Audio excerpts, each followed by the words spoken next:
आइए माँ जगदम्बा भवानी को हम प्रणाम करें। प्रथमं शैलपुत्रीश्च द्वितीयं ब्रह्मचारिणी तृतीयं चन्द्रघण्टेति कूष्माण्डेति चतुर्थकम् पंचमं स्कन्दमातेति षष्ठं कात्यायनीति च सप्तमं कालरात्रेति महागौरी च अष्टमं नवमं सिद्धिदात्री च नवदुर्गा प्रकीर्तिता उक्तानि तानि नामानि ब्रह्मणैव महात्मना ब्रह्मणैव महात्मना। नवदुर्गा ने प्रणाम करे, भगवान महादेव ने कथा नो प्रारंभ करे। धर्मक्षेत्रे महाक्षेत्रे गंगा कालिंदी संगमे प्रयागे परम पुण्य ब्रह्मलोकस्य वर्तमाने। ब्रह्मलोकना मार्ग स्वरूप प्रयाग तीर्थ में सूत पुराणे जी भगवान महादेव ने कथा कहे छे। गई काले आपणे कथानु दर्शन करता हता कि नारदजीए शिव गुणों ने श्राप आप्यो। श्राप आपवाथी नारदजी ने शुं थयुं? चित्तमां संताप उत्पन्न थयो। संतापमांथी छूटवा माटे स्वयं नारदजी भगवान विष्णुजी ने प्रार्थना करे छे, भगवान संतापमांथी हूँ केवी रीते मुक्त थई शकું? आप मने उपाय देखाडो। त्यारे भगवान विष्णुजी नारदजी ने भगवान महादेव ने भक्तिનું मार्गदर्शन आपे छे અને ભગવાન સ્વયં વિષ્ણુજી નારદજીને કહે છે, હે નારદ, મનને શાંત કરવા માટે શ્રેષ્ઠ ઉપાય છે આપાદ મસ્તકમ સમ્યમ ભસ્મ નવદુલ્ય સાદરમ. આદર સાથે આપના ભાલમાં ભસ્મનું ત્રિપુંડ કરો. મન તમારું શાંત થશે. ક્યારે આપને પ્રશ્ન થવો જોઈએ કે ભગવાન મહાદેવજી પોતાના અંગ પર ભસ્મ શા માટે લગાવે છે? ભસ્મ લગાવવાનો અર્થ એક જ છે. મનુષ્ય માત્રને એક સુંદર સૂચન કરે છે કે હે મનુષ્ય, તારા આત્માના સ્વકલ્યાણ માટે તું કાંઈ કરજે. બાકી તારી આંખો દ્વારા જે કાંઈ દેખાય છે એ બધું જ નાશવંત છે. સ્વયં ભવાની ઉમૈયાએ મહાદેવને પૂછ્યું કે ભગવાન મહાદેવજી, આપના અંગ પર ભસ્મ લગાવવાનો અર્થ કયો? રામચરિત માનસ તુલસીમાં તેને જવાબ આપ્યો છે કે ઉમા, આ જગત જે આપણે આંખો દ્વારા જોઈ રહ્યા છીએ, જગત એક સપન છે. જગતનું સાર તત્વ એ ભસ્મ છે, એ રાખ છે. આ બધું જ નાશવંત છે અને એ તો સત્ય છે. બાળકથી લઈને વયોવૃદ્ધ વ્યક્તિ સુધી આ વસ્તુ જાણે છે કે જે કાંઈ દેખાય છે એ બધું નાશવંત છે. એક સપનું છે નિંદ્રામાં, બીજું સપનું છે જાગ્રત અવસ્થામાં. બાકી બંને સપન જ છે. રાત્રિનું સપનું તો નિંદર ખુલતા પૂરું થાય, પણ દિવસનું સપનું તો જીવન પૂર્ણ થતા પૂર્ણ થાય છે. એ સપનું ચાલતું જ રહે છે. તેથી રામચરિત માનસ તુલસી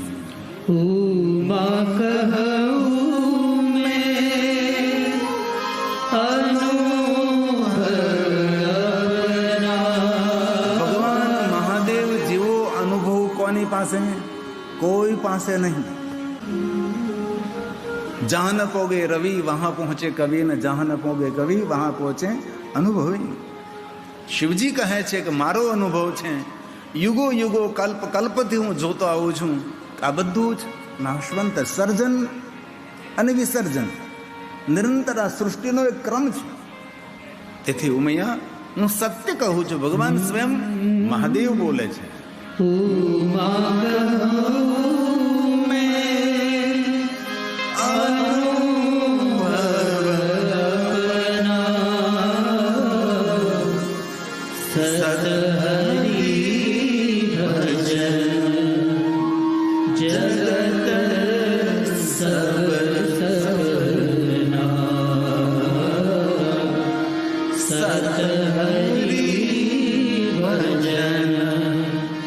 જગત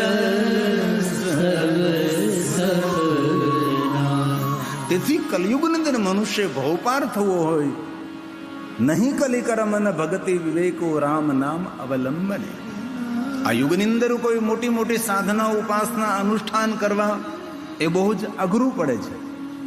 હાલતા ચાલતા, બેસતા ઉડતા, ખાતા પીતા, ઊંઘતા જાગતા, ઘરમાં વનમાં શમશાનમાં, પવિત્ર અવસ્થામાં અપવિત્ર અવસ્થામાં જીવાગ્રે વર્તતે.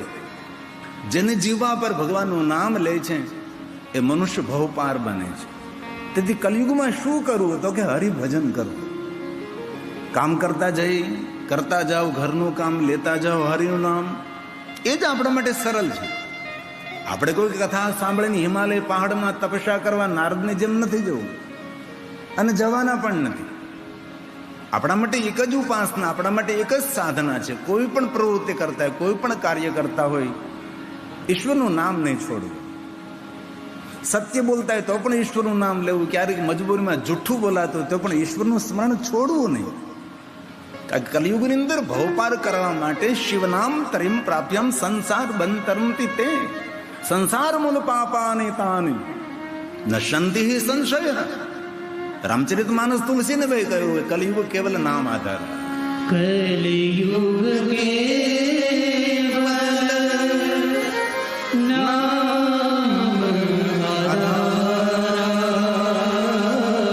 નામ લેવાથી શરીરમાં ઈશ્વર જેવી ઉર્જાનું પ્રગટીકરણ થાય છે. જેનું નામ લઈ અમને ઉર્જા આપણને મળવા લાગે છે. આપણે સવારમાં કોઈનું નામ ન લઈએ. ઘણી વાર સવારમાં એનું ક્યાં નામ લીધું? શા માટે? કારણ કે તેની નેગેટિવિટી ઉર્જા મળે આપણને. તેથી ઈશ્વરનું નામ લેવાથી ઈશ્વર જેવું સામર્થ્ય પ્રાપ્ત થાય છે. શરૂઆત તો કરો, કાંઈક તો સારું થશે. હાલતા ચાલતા, બેસતા ઉડતા, ખાતા પીતા, ઊંઘતા જાગતા, હર પ્રવૃત્તિમાં નિરંતર. એમાં ક્યાં કંઈ ખર્ચ થાય છે એવું નથી. મેં કહેતા કે ભાઈ તમે પલોઠી વાળીને કલાક 2 કલાક બેસો. બસ કાંઈ પણ પ્રવૃત્તિ કરતા હોય, કાંઈ પણ કામ કરતા હોય, ઈશ્વરનું સ્મરણ ઈશ્વર સુધી પહોંચાડે છે. તેથી રામચરિત માનસ તુલસી કલયુગ કેવલ નામ આધાર સુમેરી સુમેરી ભવ ઉતરહી પાર. સુમેરી સુમેરી ભવ ઉતરહી પાર. શિવ મહાપડ ગ્રંથમાં ભસ્મનો અર્થ થાય છે નાશવંત. અંગ પર શમશાનની ભસ્મ શા માટે શિવજી ધારણ કરે છે?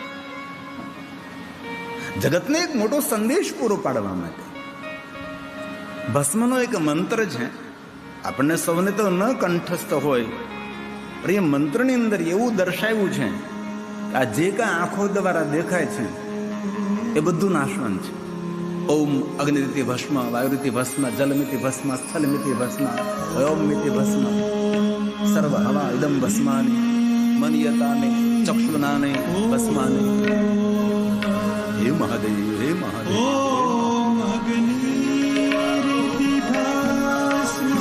સત્યમ સત્યમ ન સંશય.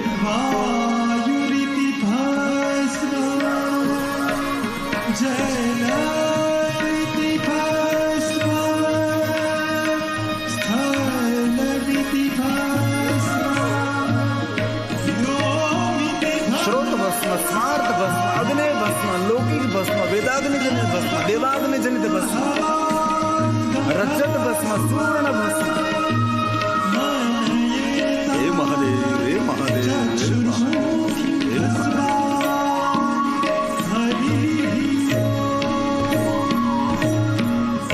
ક્યારેય પણ ભગવાન મહાદેવની પૂજા કરવાનો અવસર મળે, પૂજા પ્રારંભ કરતા પહેલા ભાલમાં ભસ્મનું ત્રિપુંડ કરવું. શિવ મહાપડ ગ્રંથનો એક શ્લોક છે, યાની તીર્થાની લોકેસ્મિન.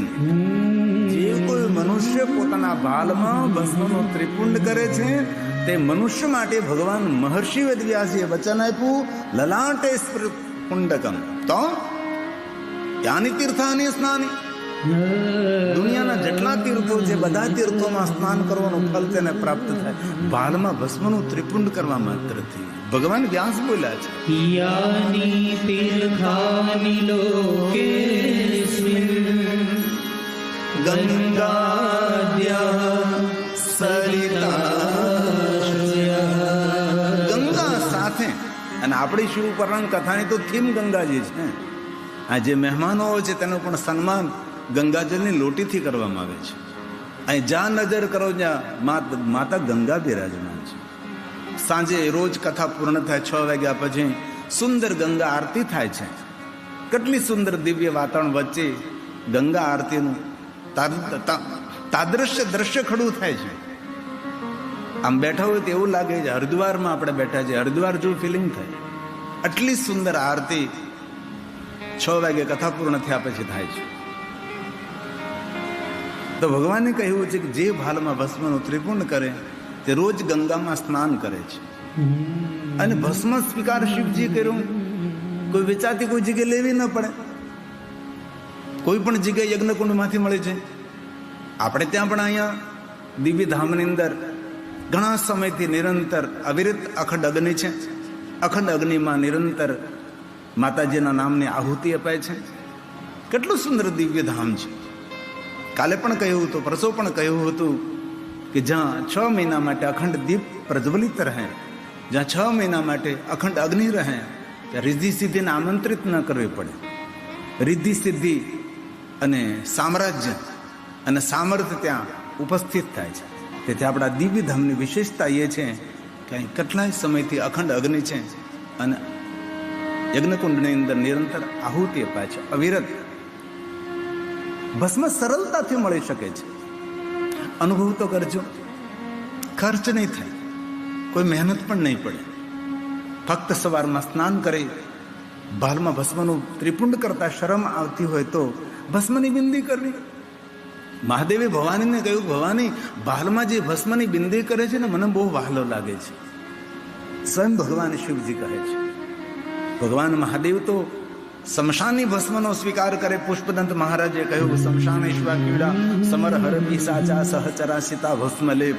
પુષ્પદંત મહારાજ બોલ્યા છે, સ્મશાનેશ્વા ક્રીડા સ્મર હરપી સાચા સહચરા ચિતા ભસ્માલેપ શ્રવપિનુકરોટે પરિકરમ અમંગલ્યમ શીલમ તવ ભવતુ નામેવમખિલમ તથાસી સ્મર્તુણા વરદ પરમં મંગલમસી વરદ પરમં મંગલમસી.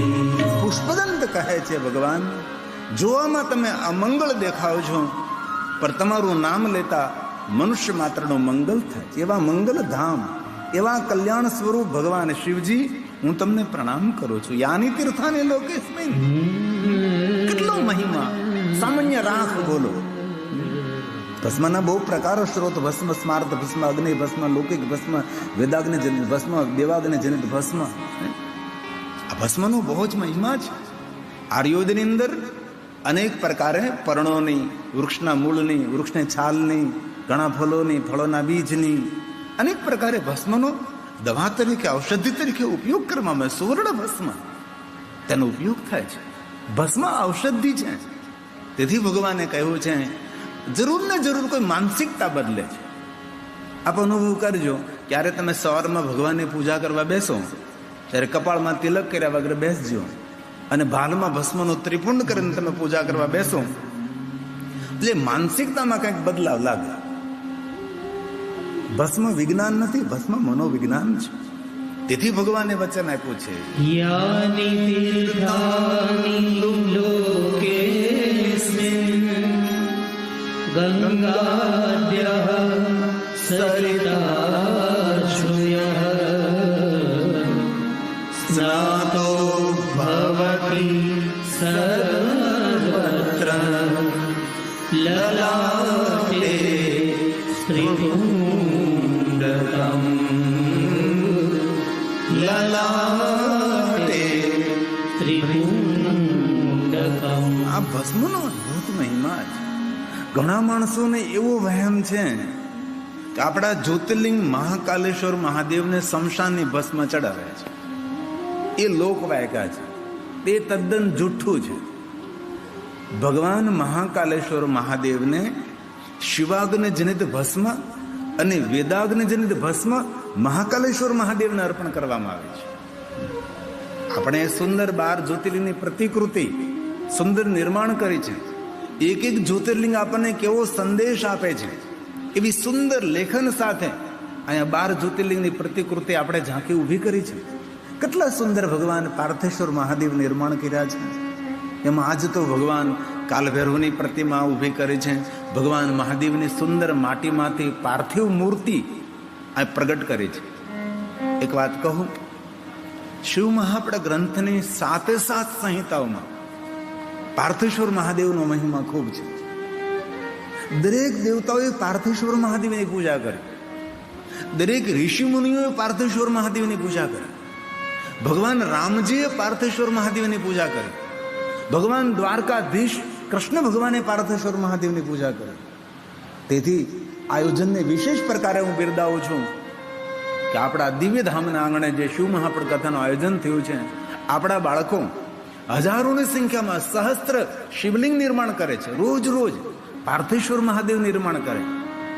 કથા પૂર્ણ થયા બાદ કથા પ્રારંભે ત્યાં દર્શન કરવા જવું જોઈએ. બહુ ઓછા માણસો જાય છે. પાર્થેશ્વર મહાદેવની સુંદર સ્થાપના કરે છે. પાર્થેશ્વર યંત્ર પૂજા, પાર્થેશ્વર મંત્ર પૂજા. અત્યારે જે ટેલિવિઝનમાં તમે જોઈ રહ્યા છો એ 12 જ્યોતિર્લિંગની પ્રતિકૃતિ જ્યાં સ્થાપિત કરી છે ત્યાં સુંદર આ પાર્થેશ્વર મહાદેવની પૂજા વિધિ છે.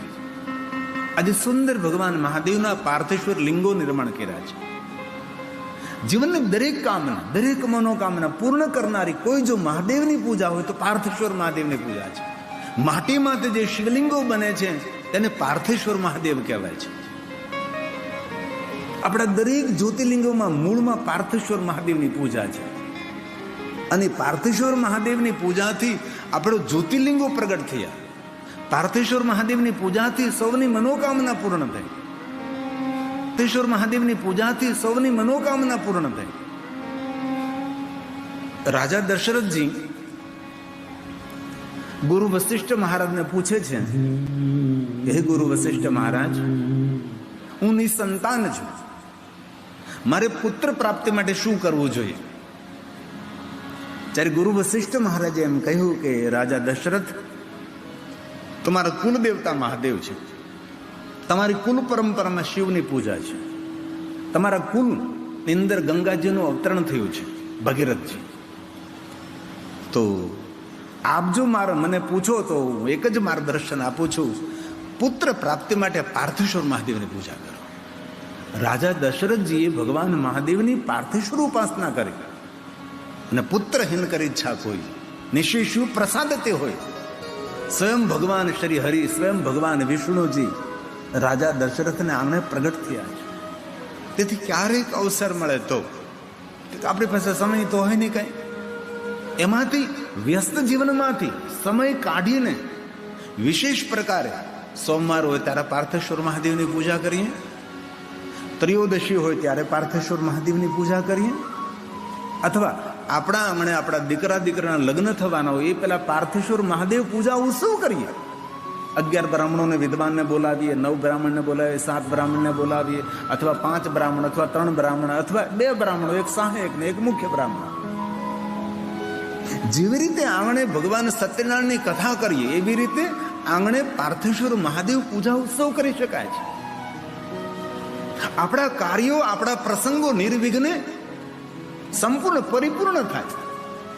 કોઈ મોટી યાત્રા કરવી હોય તો પાર્થેશ્વર મહાદેવની પૂજા કરીએ. કોઈ તો તથ્ય રહેલું છે તેની અંદર, કોઈ તો અર્ક રહેલો છે, કોઈ ને કોઈ તેની અંદર તો ઉર્જા રહેલી છે. શિવ મહાપણના હર સંહિતામાં આ પાર્થેશ્વર મહાદેવની પૂજાનો મહિમા ગયો છે. અને ક્યારેક અવસર મળે તો તુલસીની બાજુમાં બેસીને પાર્થેશ્વર મહાદેવની પૂજા કરે. ક્યારેય અવસર મળે તો બિલવૃક્ષ નીચે બેસીને પાર્થેશ્વર મહાદેવનું પૂજન કરો, અનંત કોટી ફલ મળે છે. ક્યારે સરિતાના તટે, સાગરના તટે, ક્યારે ઘનઘોર જંગલમાં વનમાં ગયા, ત્યાં પાર્થેશ્વર મહાદેવની પૂજા કરી. એવા અનેક મહાદેવના ભક્તોને મેં જોયા છે કે રોજ પાર્થેશ્વર મહાદેવનું પૂજન કરે. અરે બહાર ગામ જાય, કોઈને ઘરે મહેમાન થાય, માટી સાથે લઈ જાય, તે સુંદર પોતાના બેગમાંથી માટી કાઢીને સુંદર શિવલિંગ બનાવે, ભગવાનની પૂજા કરે. જેના ઘરે મહેમાન થયા હોય એ ઘરના સભ્યો પણ ખૂબ રાજી થાય કે અમારા ઘરે ભગવાનનું પૂજન થયું, અમારા ઘરે ભગવાનના નામ લેવાના. તો ભગવાન મહાકાલેશ્વરને શમશાનની ભસ્મ ચડાવવામાં નથી આવતી, વેદાગ્નિ જનિત, દેવાગ્નિ જનિત ભસ્મ ચડાવવામાં આવે છે. એ ભસ્મ શુભ છે, ભસ્મ મંગલ છે. ક્યારેય તમને અવસર મળે અને ક્યારેય તમે સવારમાં મહાકાલેશ્વરની મહાઆરતીમાં, ભસ્મ આરતીમાં જાઓ ને તમને જો ભસ્મનો પ્રસાદ મળે તો ભસ્મ ઘરમાં લઈ શકાય છે. ઘણા લોકોને ખબર નથી, એવું સમજે કે એ શમશાનની ભસ્મ છે એટલે બહાર નીકળીને ફેંકી દે. એવું ન કરાય. એ શુભ છે, એ મંગલ છે. આપણી માનસિકતાને પરિપક્વ કરે, આપણી માનસિકતાને ઠીક કરે છે. તેથી ભસ્મનો મહિમા છે. અને ક્યારેય જ્યોતિર્લિંગ મહાકાલેશ્વર મહાદેવ જવાનો અવસર મળે તો ઉજ્જૈન મહાકાલેશ્વર મહાદેવ શિપ્રા નદીના તટ પર શિવપ્રિયા, એ શિપ્રા નદી ગંગા તુલ્ય છે, મહિમા છે શિપ્રા નદીનો. એ મહાકાલેશ્વર ઉજ્જૈન નગરમાં 84 મહાદેવ છે. અતિ પ્રાચીન, યુગ પ્રાચીન, કલ્પ પ્રાચીન, મન્વંતર પ્રાચીન એવા અગણિત ભગવાન મહાદેવનું લિંગ સ્વરૂપ છે. ક્યારેક આપને જો મહાકાલેશ્વર જવાનો અવસર મળે તો, પણ એ 84 મહાદેવની યાત્રા કરતા લગભગ 3-4 દિવસ લાગી જાય, રોકાવું પડે ત્યાં. અને આપણે તો તીર્થોમાં કેવી રીતે જઈએ? ભાગ કરતા જઈએ છીએ. આપણે તીર્થોમાં સ્થિર નથી થતા, તીર્થોમાં રોકાણ નથી કરતા, તીર્થ સેવન નથી કરતા, તીર્થમાં રોકાતા નથી. અને ક્યારેય અવસર મળે તો રુદ્ર રાત્રિ જ્યોતિર્લિંગમાં નિવાસ કરતા. રુદ્ર રાત્રિ એટલે 11 રાત્રિ રોકાવું. આમ તો શિવપુરાણ ગ્રંથમાં એવું કહ્યું છે કે વ્યવહારિક જીવન પૂર્ણ થાય, બાકીનું રહેલું આયુષ્ય એ જ્યોતિર્લિંગોમાં વિતાવવું, એ તો કાંઈ આપણે થવાનું નથી. 11 રાત્રિ રોકાવું, 9 રાત્રિ રોકાવું, સપ્તરાત્રિ, પંચરાત્રમ, ત્રિરાત્રમ, એક રાત્રિ પણ જ્યોતિર્લિંગમાં આપણું મંગલ કરી શકે છે. અત્યારે ટેલિવિઝનમાં તમે જોયું એ 84 મહાદેવ છે, અતિ પ્રાચીન, કલ્પ પ્રાચીન. પણ આપણા ગુજરાતીઓ કોઈ જાતા જ નથી. તેથી તીર્થોમાં આવા ઉર્જાવંત, જીવંત ભગવાન મહાદેવના લિંગ સ્વરૂપો હોય છે. આપણું જ્યોતિર્લિંગ મહાકાલેશ્વર છે. આ 2 પંક્તિમાં મહાકાલેશ્વર મહાદેવ કો પ્રણામ કરે. મહાકાલ મહાદેવ હૈ.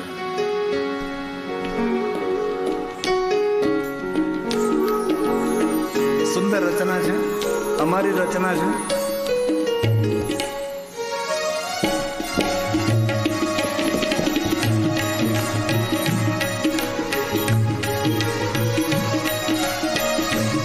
તાલી મહાદેવના વહાલી. તાલીથી આરોગ્ય મળે, તાલીથી પ્રસન્નતા મળે. તાલી એ કીર્તનનો તાલ છે.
હે મહાદેવ, હે મહાદેવ.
काल रूपाय काल स्वरूपाय कालनाथाय नमो नमः।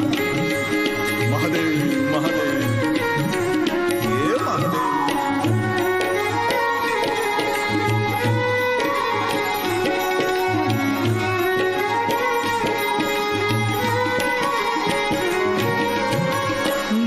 महाकालेश्वर काल हरे, महाकालेश्वर काल हरे, तंत्र मंत्र महाकाल हरे, तंत्र मंत्र महाकाल हरे, महादेव हरे महाकाल हरे, महादेव हरे महाकाल हरे। बोलिए जय शिव दीन दयाल हरे, जय जय शिव दीन दयाल हरे, महादेव हरे महाकाल हरे, महादेव हरे महाकाल हरे।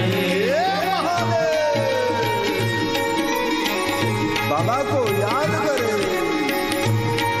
महादेव महादेव महादेव।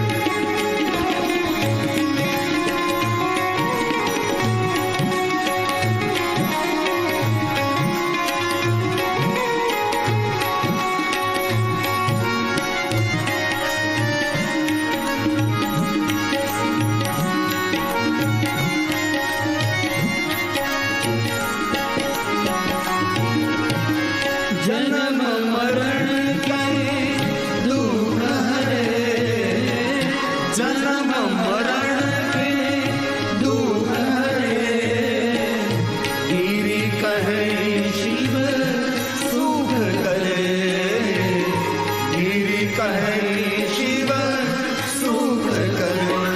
महादेव हरे महाकाल हरे, महादेव हरे महाकाल हरे।